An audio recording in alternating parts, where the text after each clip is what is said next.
Baba yetu na Mungu wetu anayeketi mahali pa juu sana mbinguni, mfalme wa wafalme na Bwana wa wale wanaoitwa mabwana, jina lako likapate kutukuzwa.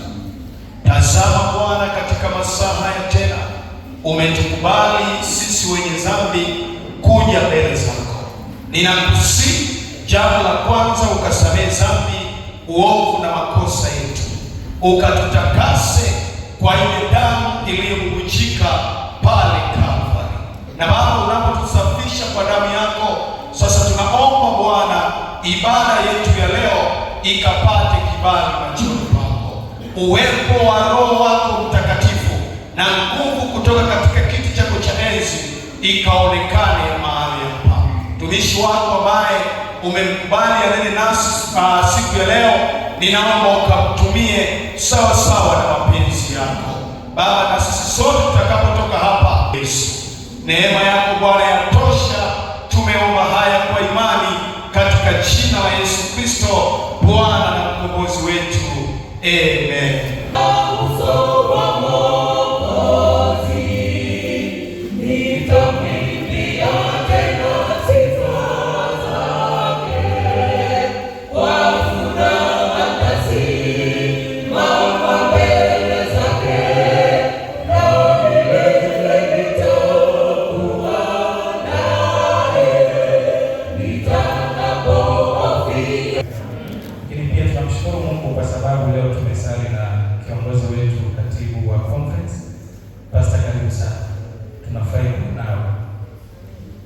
Ya Injili ya milele iwahi kwa ulimwengu wote.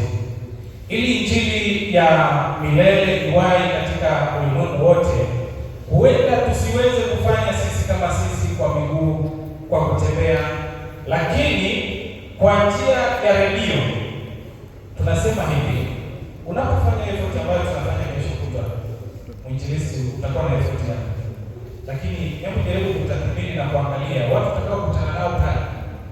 Wakiwa wengi sana ni 30, wakiwa wengi sana ni 50. Lakini kwa njia ya redio unaweza kuwafikia watu 500 kwa sekunde moja. Bwana asifiwe. Huo ndio muhimu. Lakini jambo lingine, unaweza kuwafikia watu ambao usingeweza kuwafikia kamwe kwa kutembea au moja kwa moja. Lakini kwa njia ya redio unaweza kuwafikia kwa haraka iwezekanavyo.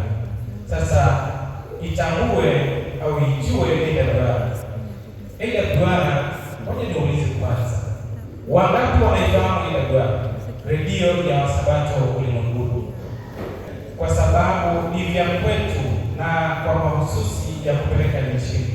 Sasa tuangalie AWR, Adventist World Radio au redio ya Wasabato ulimwenguni. AWR ilianzishwa rasmi mwezi wa 10 tarehe 1 mwaka 1970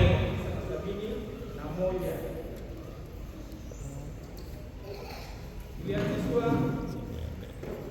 mwezi wa 10 tarehe 1 mwaka 1971 na kituo cha kwanza kilikuwa nchini Ureno na ilikuwa inatumia mitambo midogo ya kukodi ya software kurusha matangazo kuelekea Ulaya na Umoja wa Kisovieti ambako dini ilikuwa imepigwa marufuku.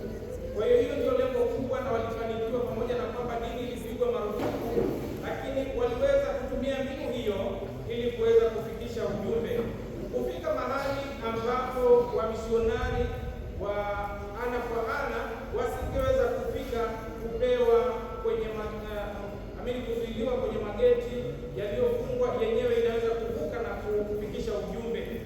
Lakini katika miaka ya 80 na 90 walijenga vituo vikubwa vya kurushia matangazo huko Guam Pacific, kuboresha mitambo na kuendelea kupeleka Injili kama ambavyo ilikusudiwa. Lakini AWR inatangaza katika zaidi ya lugha 100 duniani kote.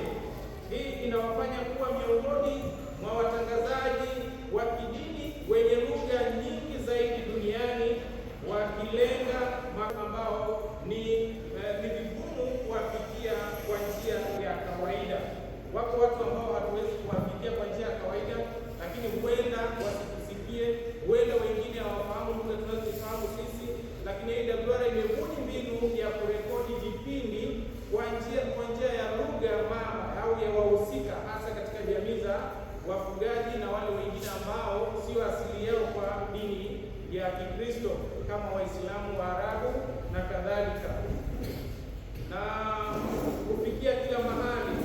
Na kama ambavyo tumeangalia katika fungu letu kuu, AWR imekuwa ni sauti ya mstari ule wa 6 pamoja na wa 7 fungu letu kuu.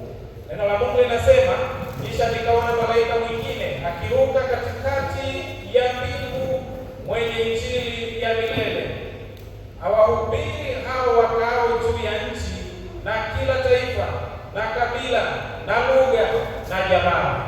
Wakati mwingine unaweza usiweze kuhubiri ama tusiweze kuhubiri hapa effort kwa lugha zote za watu ambao wanatuzunguka, lakini pia kuna watu ambao hawajui Kiswahili, wanajua tu lugha zao, nao wanahitaji kumpata Yesu Kristo katika jamii yao.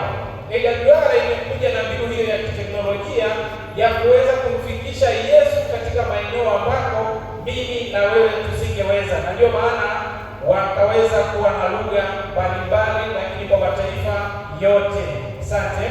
Sasa tunaweza tukaangalia ushuhuda wa jinsi ambavyo AWR inafanya kazi hasa hapa Tanzania, angalau kwa kabila moja. Tuna makabila mengi na wengi wanabatizwa, wanaingia kanisani katika nchi ya Waarabu kwa kusikiliza vipindi ambavyo vinazalishwa hapa Morogoro vya Kiswahili.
fresh, lakini baadaye niliamua kwenda nyumbani kwetu Arusha Lindini, ambapo kule naenda mjadili kwa shughuli ndogo ndogo, lakini baadaye nikaona haitoshi kukaa bila kufanya kazi ya Mungu. Kupitia Ida Duara akiwa Lindoni kama mlinzi ukutani,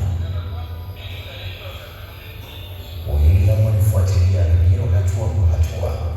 Nilibatizwa kanisa la Nyananga mwaka 2017. Mambo yakaenda mrama, kibarua kikaota nyasi. William akatumia fursa hiyo kuwaaga wapendwa akiwa kama shemasi na mwanakwaya katika kanisa la Waadventista wa Sabato Shule lililopo Kahama, na ndipo kuanza safari ya kurudi nyumbani Yerusalemu. Kwa hiyo nilifika kule nyumbani, nikasema siwezi kukaa bila kushuhudia na kufanya kazi ya Mungu. Japo nilijikuta najikatia tamaa kidogo hapa na pale, lakini kwa neema ya Mungu nikapata nguvu. Ndio maana nikasema sitaweza kunyamaza bila kushuhudia kwa imani ya kanisa la Waadventista wa Sabato. William hakutulia hata kidogo. Nyumbani akaweka msimamo wa dini, na dini ikafika nyumbani. Chini ya mti ibada ikaanza.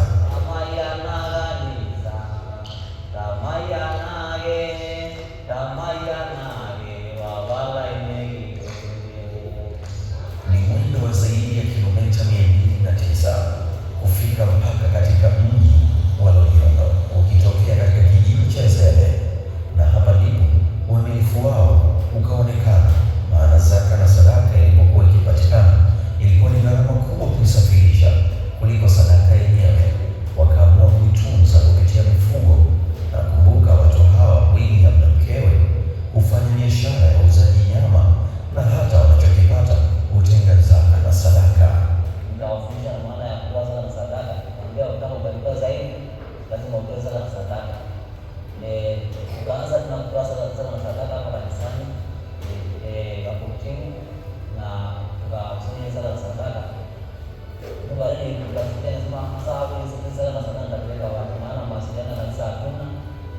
Na nikaongea na mke wangu, nikamwambia kwa kweli ipo siku Mungu atakuwa mlango na tutaona watumishi wa Mungu hapo Eseli. Basi ile zaka na sadaka yaani kwa akili yangu na kwa kufikiria kwangu nikasema hii zaka na sadaka tukiitunza ndani tutaweza tukatumia. Tukachukua tukaenda mnadani kununua kondoo wa kiume ambao tunaambia yaani hii kondoo tunaendelea kumtunza ili baadaye kazi ya Mungu ikishakuwa kidogo na tukiamua tunahitaji kuwapigia simu viongozi wa kanisa, basi hizo na sadaka tutaifuza, maana ni makosa kwa Mungu. Kwa hiyo tushukuru Mungu, baadaye tunaendelea kutoa na sadaka, tunatunza hivyo, lakini pia mwanzoni tukamilia kwa kweli ili sisi tutaitumia kwa nyingine, maana kwa nyingine hali ngumu sana. Kupitia redio kwa njia ya Kimasai, ukombozi katika boma la Msasa Bora unaonekana. Si William na mkewe tu, kumbe hata mama yake mzazi anangoja ubatizo.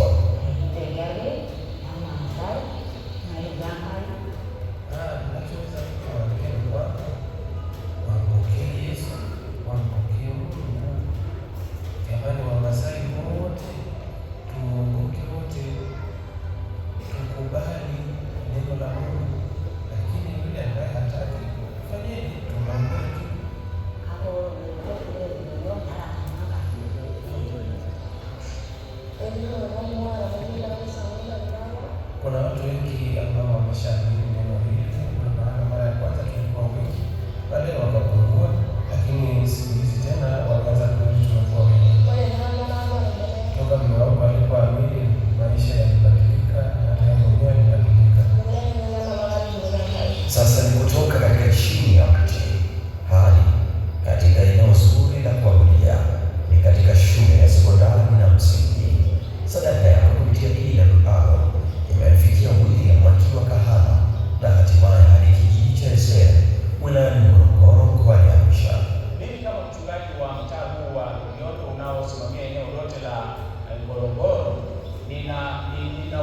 katika kufanya sehemu yangu kwa ajili ya malezi ya eneo hili.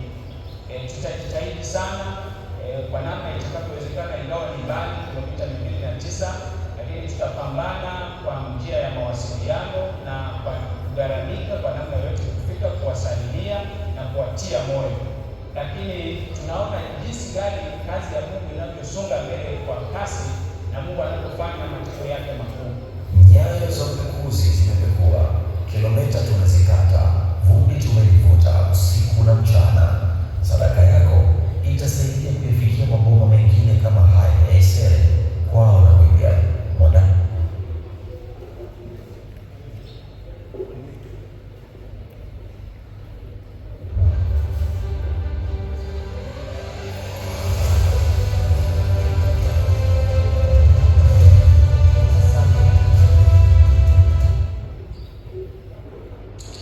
Asante sana. Huyo ni mojawapo wa shuhuda ya kazi ya AWR. Huyu jamaa akiwa Lindoni alipata karedio kadogo ambapo AWR huwa wanachukua programu ambazo tunazitengeneza, wanakwenda kuziweka kwenye vile redio vidogo, halafu wanazirudisha tena Afrika na tunagawa kwa lugha husika. Sasa huyu bwana alipata karedio hapo, akapata muda mzuri wa kusikiliza akiwa Lindoni, na huko akapata ujumbe, akabatizwa, na hatimaye aliporudi nyumbani aliona kwa nini wenzake wasipate Injili. Na safari hii ni kwangu kiukweli, kulikuwa na ushuhuda mkubwa sana katika safari hii.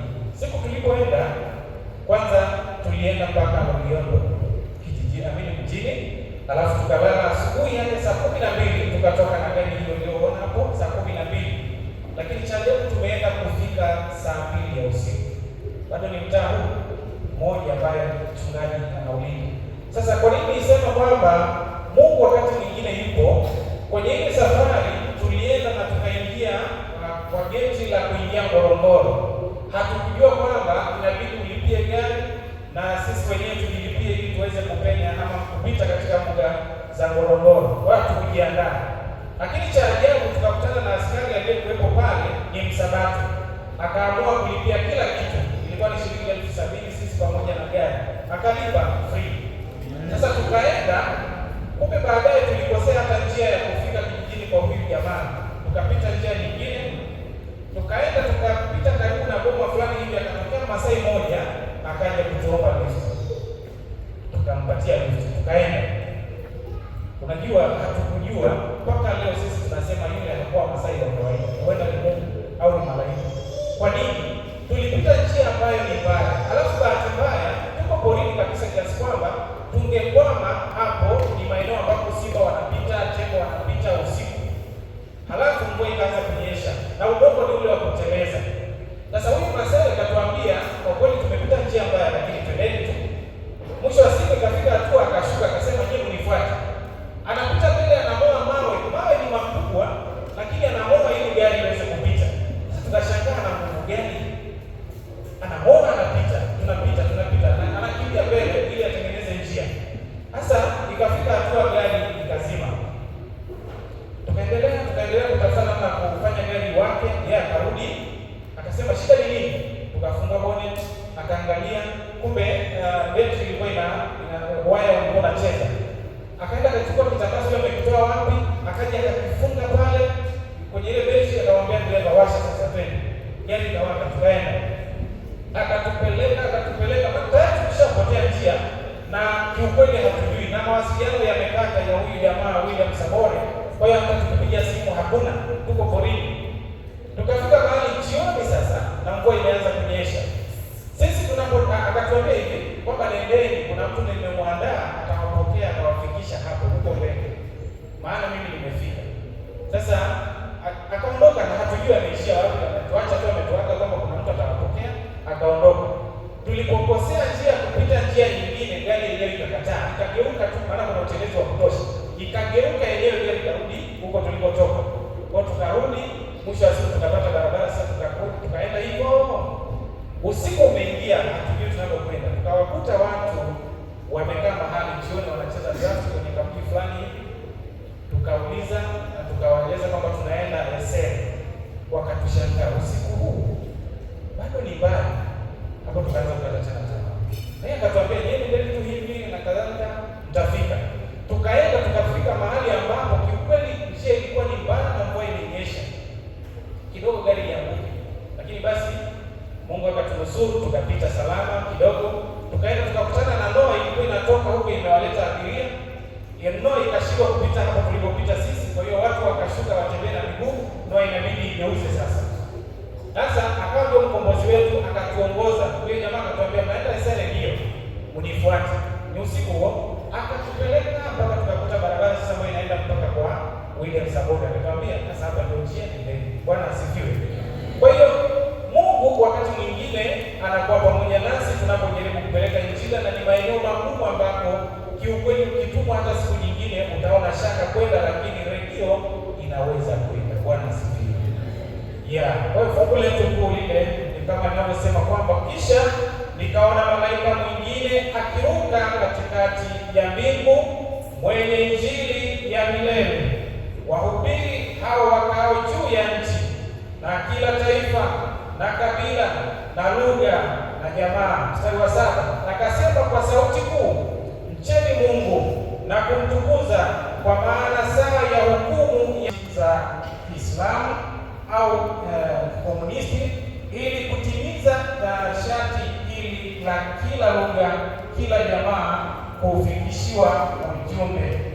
Na inabara ni kama sauti ujumbe tunapohubiri. Wakati mwingine unaweza usimfundishe mtu kwa haraka kwa pale alipo, ili kuondoka na kuachana na imani ambayo si yenyewe, lakini anaposikiliza redio, kwa sababu kuna program tofauti za afya na kadhalika, kiuchumi, alafu mwisho wa siku anakuja kukutana na neno la Mungu, hiyo inakuwa ni mwanzo wa kuweza kupokea ujumbe kirahisi, na hatimaye huyu mtu anaweza kukamilika.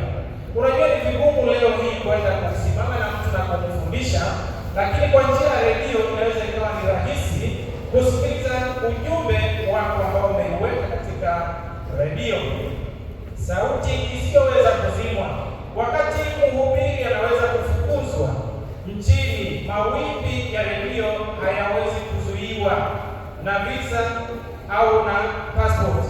Hii inahakikisha ujumbe wa onyo kwa malaika watatu unafika hata kule ambako Biblia imepigwa marufuku, na ndio lengo kuu la kuanzishwa kwa redio, ili kuweza kufika mahali ambapo hatuwezi sisi kufika, lakini kuenda injili imepigwa marufuku.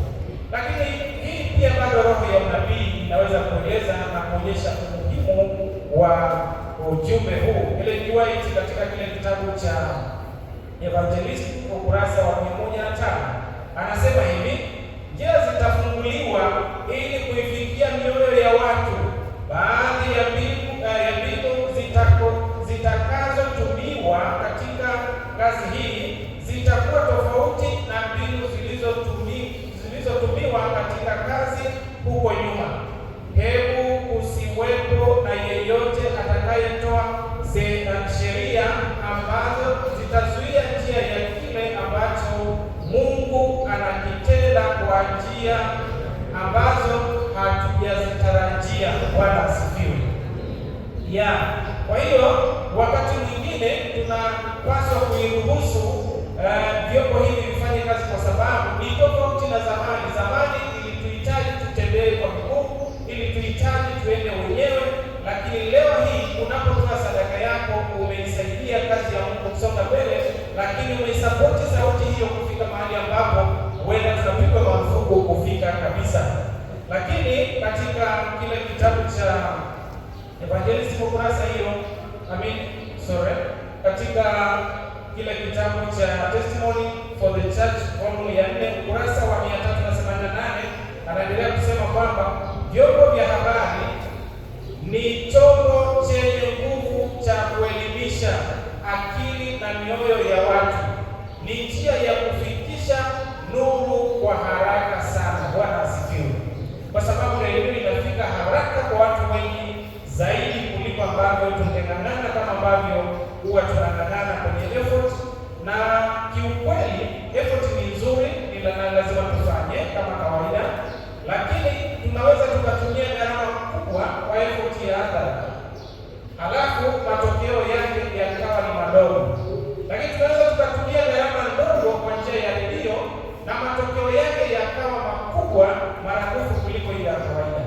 Hii ndio maana inaonyesha kwamba njia hii ya vyombo vya habari ni muhimu pia zaidi, ili tuweze kufikisha ujumbe sehemu mbali zaidi, kwa sababu yenyewe unaweza kumfikia mtu akiwa anaendesha gari lake, unaweza kumfikia mtu akiwa analima, unaweza kumfikia mtu akiwa anapika, akiwa anaendelea na shughuli zake, popote alipo anaweza kusikiliza redio. Lakini unaweza kumhudumia mtu ambaye haruhusiwi kutoka kuja kusikiliza katika viwanja ambavyo mahubiri, lakini unaweza kumfikia mtu ambaye huenda haruhusiwi kushika hata Biblia, atasikiliza redio sauti hiyo, halafu atakutana na ujumbe, na mwisho wa siku huyo mtu atatoka mwenyewe kumtafuta Yesu na kutoa maisha yake kwa Yesu. Bwana asifiwe. Tunapotoa sadaka yetu leo, hatuchangii tu kifaa cha kubebea ujumbe, tunatengeneza sauti inayofika miisho ya ulimwengu, ambayo tunapata katika kile kitabu cha Zaburi 19 mstari wa 4. Je, utakuwa sehemu ya sauti hii leo? Tunaitwa na ni wito kwa kwamba tuwe katika sehemu hiyo ya kutekeleza ujumbe wa Mungu. Neno la Mungu nasema katika Zaburi hiyo 19 mstari wa 4, nasema hivi: sauti yao ameiweka juu wa hema. Bwana asifiwe. Kwa hiyo tunapaswa kuhusika na kushughulika na jambo hili la kuisapoti redio. Pengine inawezekana hatukutangaziwa vizuri hapo nyuma, lakini siku ya leo ni siku ya AWR duniani, ya kwamba kama ulikuwa hujaja na sadaka ya AWR, unaweza kuiandaa sabato ijayo katika tu kwenye bahasha kwamba hii sadaka ya AWR bado itafika mahali ambapo imekusudiwa, ama leo jioni unaweza kuleta, ama kama unayo leo mara baada tu ya somo la leo unaweza ukatoa ukaandika tu kwamba ni sadaka ya AWR. Ninaamini kwa uhakika itafika mahali husika kama ilivyokusudiwa.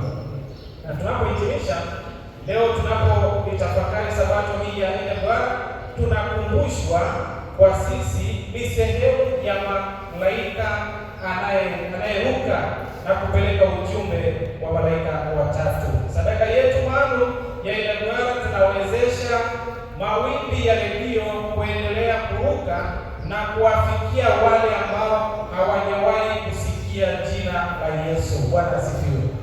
Unajua, unaweza ukashangaa sasa hivi kwamba ni wapi ambapo hawajasikia jina la Yesu, lakini ukweli ni kwamba ukitembea ndio utajua kwamba kazi yako huko porini, ndani kabisa, kuna watu hawajui habari ya dini kabisa. Na ndio maana huyu jamaa alipopata ujumbe kule, alipoenda kikazi kama mlinzi, alirudi nyumbani na ilibidi aanze kuwafundisha wengine. Yeye tulipoongea naye, kuna vitu vingine hatuwezi kuona tu kwa haraka, lakini alisema alipata changamoto kubwa sana kwa jamii yake. Walimuona kwamba amegeuka na ameacha mila zao na tamaduni zao, kwa hiyo imebidi hata wakati mwingine wamtenge, na ilifika hatua walitaka kumchapa, lakini mwisho wa siku Mungu alimpatia kibali. Unajua ilikuwa hivi, kuna kisa kingine hapa. Alitokea mwinjilisti mmoja mwingine Masai ambaye ni kama wami wa lokole. Baadaye akajifanya kwamba naye ni wa dini yetu. Sasa wakawa wanashindana, yeye akafungua na yeye katawi mahali fulani, lakini huyu naye akafungua tawi mahali fulani. William aliposema hapo kwamba ilifika hatua akakata tamaa, ni kwa sababu ya huyu mwenzake. Maana mwenzake ilifika hatua akapata watu wengi na wengi wakawa wanaenda kule, kwa sababu sasa ni watu ambao hawajui kusoma, wakidanganywa tu hivi wanaweza kwenda kwa haraka. Lakini cha ajabu, ilifika hatua mamorani kule, nadhani nikisema mamorani, wale vijana sasa ambao ndio kama jeshi kwa Wamasai, wakamuelewa William Sabore huyu kuliko yule, na ikafika hatua kwamba walipanga kwenda kumchapa yule mwingine, kwa sababu yule anadai kwamba anawapotosha wanawake zao na watoto wao, lakini huyu ana dini ya kweli, maana anafundisha vizuri. Kwa hiyo imefika hatua hata ulimwengu unamtetea. Na kwa sababu gani? Pale kulikuwa ni mbali sana na mahali ambapo kanisa liko. Kwa hiyo hawezi kuona mwinjilisti, hawezi kuona mchungaji. Kwa hiyo mwisho wa siku William Sabore akapata tena nguvu kidogo, akaanza kunyanyuka mpaka hata tumekuja kupata mawasiliano naye na tukaenda kurekodi kama tulivyoenda. Kwa hiyo tunaposhiriki mibaraka ya kuchangia AWR, ina maana amehusika moja kwa moja katika kupeleka ujumbe wa malaika watatu, kama ambavyo maandiko anasema kwamba enendeni. Tunaposoma Marko 16:15 anasema hivi, akawaambia, enendeni ulimwenguni mote mkahubiri injili kwa kila kiumbe. Wanadamu ambao tunafahamu na tuna utashi na tunaojiandaa kusubiri Yesu anapokuja mara ya pili, wote wanapaswa kusikia na kumfahamu huyu Yesu. Wangapi ambao wanasema hivi sasa tutaendelea kuiombea redio yetu, lakini tutaendelea kuichangia, tutahusika na sisi kupeleka ujumbe kwa njia ya sauti hiyo kwa kutoa sadaka yetu. Nione mikono yao juu. Asante sana. Tutasimama, tutaimba wimbo namba 19, halafu tutaenda kwa maombi. Namba 19, kiongozi wa jimbo.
Lakini mara baada ya kutukomboa, kwa sababu ya upendo wake, akaamua kutuhusisha katika swala hili la kuwakomboa wengine.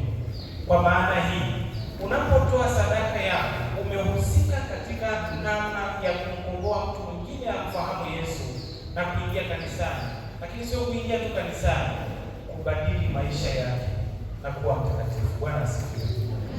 Hivyo ninawaalika kwamba pamoja na kutoa sadaka, lakini tutoe mioyo yetu kwa Yesu. Bwana asifiwe. Mambo makuu manne ambayo ninakuombea kwa hapa leo, lakini pamoja na hayo huenda tukaongeza na jambo lingine la effort ambayo inaanza hapa ibadani, nalo tutaliombea. Lakini hatutaacha pia kuwaombea wale ambao wanatamani kutoa maisha yao kwa Yesu ili wabatizwe nao wajiunge na kundi hili kubwa ambalo wanajiandaa kumlaki Yesu anaporejea mara ya pili. Pamoja na hayo, tutaombea na wagonjwa. Hivyo nitoe wito, ikiwa kuna mtu ambaye anatamani kubatizwa, sio lazima hata effort iishe ambayo tunafanya hapa, lakini mara tu baada ya ubatizo kutangazwa kwa kanisa hili, awe mojawapo wa kubatizwa, naye ajiunge na kumpokea Yesu katika maisha yake, apite mbele tunapokwenda kuomba. Wakati huo ni mwalike kiongozi wetu wa kazi, katibu mkuu, pamoja na mwinjilisti wetu ambao atahubiri hapa kwenye effort ili tuweze kuomba. Lakini nimwombe daktari wetu Cecilia, naye atatusaidia kwa ombi. Tutagawana hayo maombi, unaweza tukapita wakati hao. Ikiwa kuna mtu anatamani kubatizwa, pita mbele ili watumishi wa Mungu wakuombee, Mungu akusaidie ili upige hatua na kushinda. Maana wakati mwingine unapofanya maamuzi, si kwamba shetani anafurahia. Lakini sio hilo tu, tunatamani pia tuombe, watumishi wataomba, na tunaamini maombi yana nguvu. Haleluya! Maombi yanasaidia, maombi yana nguvu, maana Mungu wetu ni wa huruma na ni mwenye upendo. Tunapofikisha maombi yetu, huwa anajibu hakika, kwa sababu anatupenda. Si kwamba hata sisi tumempenda, kwa sababu anatupenda. Kwa hiyo ikiwa kuna mtu anayetamani kubatizwa, asonge mbele na Mungu atambariki. Lakini pia kama una changamoto, jambo lolote ambalo unatamani Mungu kabisa akusaidia katika maisha yako, pita pia mbele. Na jambo hilo huenda ndani ya jiwani ikawa ni historia kwako, utabaki kusimulia, maana Yesu amelimaliza. Wako watu wengi ambao wamelia na Mungu ndani ya Biblia, ni mfano hai, na Mungu aliwasaidia wakasahau kabisa changamoto walizokuwa nazo. Kwenda changamoto ni ya muda mrefu, lakini ukweli ni kwamba hujui saa utakutana na Mungu, hujui saa ya Bwana kwa ajili yako. Huenda ni leo. Kama una jambo ambalo unatamani kabisa leo, watumishi wa Mungu watakapoomba liishe, ufanikiwe, milango ifunguliwe, pita mbele. Kiongozi wa nyimbo tuimbe beti moja na chorus, ndipo tuingie kwenye maombi. Mungu awabariki, Mungu awabariki. Mbele wagonjwa pamoja na changamoto mbalimbali ya washiriki waliosimama, awakilisha mahitaji yao kwa Yesu na Mungu atawasikia. Lakini jambo la kuongezea, tuombee nchi ambazo Ukristo umepigwa marufuku, ili mawimbi ya redio ya AWR yapenye kuta za nyumba zao na kuleta mwanga wa Kristo. Kwa hiyo hilo ndio utaombea. Lakini mtumishi wa Mungu mwinjilisti atatusaidia kwa hili ombi kwamba tuombee watu wote wanaosikiliza vipindi vya redio sasa hivi. Roho Mtakatifu aiguse mioyo yao ili wafanye uamuzi wa kumfuata Yesu baada ya kusikia mahubiri hayo. Lakini Dr. Cecilia utaomba haya.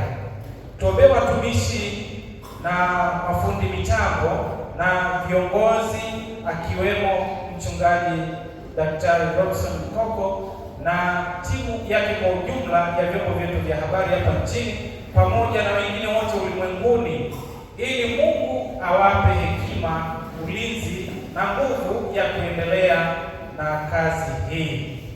Utaunganisha pamoja, tuombe ili kila shilingi iliyotolewa leo ikafanye kazi ya ajabu ya kuokoa roho na kuongeza mitambo mipya ya kurushia matangazo. Asante. Karibuni kwa maombi. Ataanza Dr. Cecilia, ataomba mtumishi mwinjilisti, halafu na mimi nitaomba, kisha Mtakatifu Mungu wetu mkuu, jina lako litukuzwe. Asante kwa sabato ya pekee leo. Asante kwa sabato ya redio ya Kiadventista ulimwenguni, kwa namna ambavyo tumeisikia, jinsi ambavyo ilianza kwa udogo wake na ukaikuza, lakini zaidi sana maelfu wameletwa kwako. Bwana, tunalitukuza jina lako. Asubuhi ya leo tunaombea viongozi wa AWR ulimwenguni, lakini na Tanzania kwa ujumla. Naomba Yesu mipango yao yote kutangulia. Tupatie hekima wanapopanga kwa ajili ya kuendeleza kazi yao. Zaidi sana Bwana, tunaendelea kuweka vyombo vya habari mikononi mwako, tukiomba Bwana kila aliyegusa mfuko wake, kila aliyetoa kwa ukarimu siku ya leo, sadaka hii isipite bure. Tunakuomba Mfalme, kupitia sadaka zetu na siku ya leo, wewe ukaletwe kwako na ukatuandae kwa ajili ya ujio wako mara ya pili. Tunaendelea kulihimidi jina lako, naomba maombi yetu tukapokea sasa na mapenzi yako katika jina la Yesu. Amen. Mtakatifu Baba, tunazidi kukuita kwa sababu wewe ni mwaminifu. Umesema tukuite na utaitika, utatuonyesha mambo makubwa magumu tusiyoyajua. Jina lako likapate kutukuzwa. Sasa tunakuita kwa ajili ya wasikilizaji ambao wamekuwa wakisikiliza vipindi mbalimbali kupitia vyombo vyetu vya habari, kupitia AWR. Ninakusihi Bwana, Roho wako mwema anayejua kushawishi, anayejua kunena na kunong'ona katika mioyo ya watoto wako, akanong'one kwa kila ambaye amekuwa akisikiliza vyombo hivi, na maelfu wakaokolewa, maelfu wakabatizwa, na jina lako Bwana likapate kutukuzwa.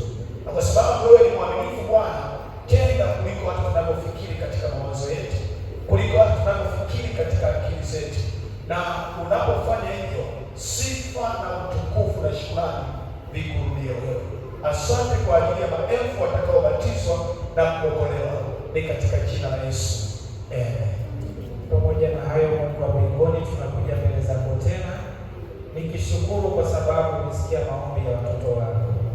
Baba, tunashukuru pia kwa sababu hata sadaka zilizotolewa na ambazo zitatolewa kwa ajili ya chombo hiki utakwenda kutamalaki na kuibariki sana iweze kufanya kazi yake iliyokusudiwa.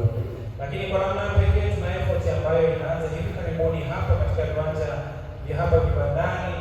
Mungu upatie kibali mtumishi aliyeandaliwa kwa ajili ya effort hiyo, lakini waguse watu mioyo yao, wasogeze katika eneo lile na hatimaye uwafundishe kwa njia ya Roho Mtakatifu. Kwa namna pekee, Mungu wa mbinguni, nikatamke baraka kwa kibali kutoka kwako kwa watu ambao wamesimama, ili Mungu wa mbinguni ukawabariki. Magonjwa yatoweke katika jina lako Yesu. Na wakati mtumishi wako anapokwenda kuomba, unganisha maombi haya na mwisho wa siku jina lako litukuzwe milele na milele. Amen.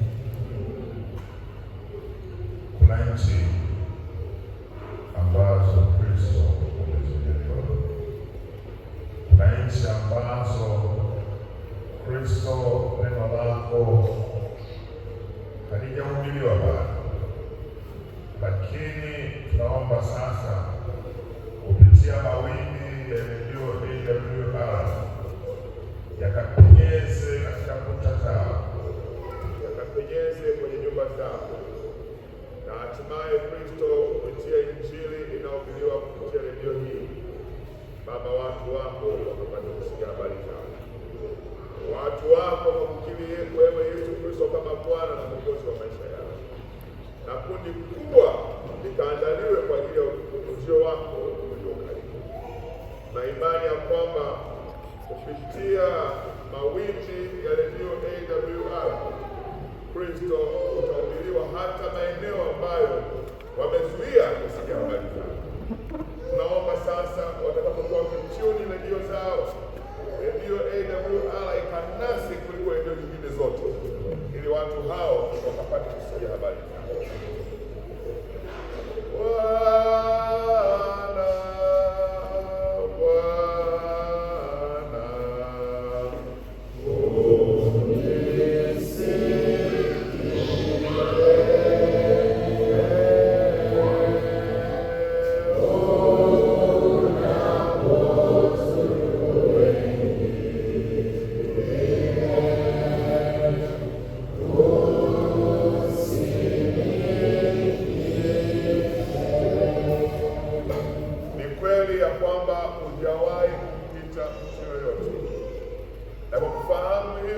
Katika mchana wa leo, wana wako na binti zako walipoitwa kuja kwako wamekuja. Naomba sasa Baba yangu na Mungu wangu, ukawasikie iliyo haja ya moyo wao, ukawapatie sawasawa na wingi wa fadhili zako na rehema zako. Wako walio wagonjwa na wakatambua kwamba pasipo wewe hapana uponyaji, wamekuja kwako, watangazie uponyaji, wakashangilie kwa sababu wameona. Wako ambao wanahangaishwa na dhambi na wamekuwa wakiungama dhambi zao, wanarudia. Sasa wanapokuja kwako wakiungama katika mchana wa leo, watangazie msamaha wa dhambi. Tufanye kuwa watakatifu kama wewe mwenyewe ulivyo mtakatifu. Wapo wenye changamoto kubwa, na hata walipoitwa ya kwamba wenye changamoto kubwa wazete kwako, wakatambua kwamba hakuna anayeweza kuwaokoa katika changamoto hizo isipokuwa ni wewe, Mungu wa mbinguni, kwa sababu wewe ni Mungu wa yaliyoshindikana. Changamoto hizo unapoziweka kwako katika mchana wa leo, watangazia kwamba zimekoma katika jina lako. Naomba kwamba tunapotoka katika ibada hii ya leo, kila mmoja akashangilie ya kwamba amekutana nawe. Wale ambao matumbo yao yamefungwa, yafungue mchana huu wa leo. Wale ambao akili zao zimedumaa, zifanye ziwe akili zenye akili nyingi. Wale ambao kazi za mikono yao hazieleweki, kuanzia leo ukafungue mikono na baraka zako zikajae katikati yao. Kila anayeliitia jina lako Kristo ukambariki mpaka ashangae. Tunapohitimisha ombi hili, naomba Kristo ukaunganishe pamoja, yakawe harufu nzuri ya manukato mbele ya kiti chako cha enzi. Kaambia wanafunzi wako unaposali kusali hivi: Baba yetu uliye mbinguni, jina lako litukuzwe, ufalme wako, mapenzi yako yatimizwe hapa duniani kama huko mbinguni. Utupe leo riziki zetu, utusamehe deni zetu kama nasi tunavyowasamehe wadeni zetu, usitutie majaribuni, bali tuokoe na uovu, kwa kuwa ufalme ni wako na nguvu na utukufu hata milele.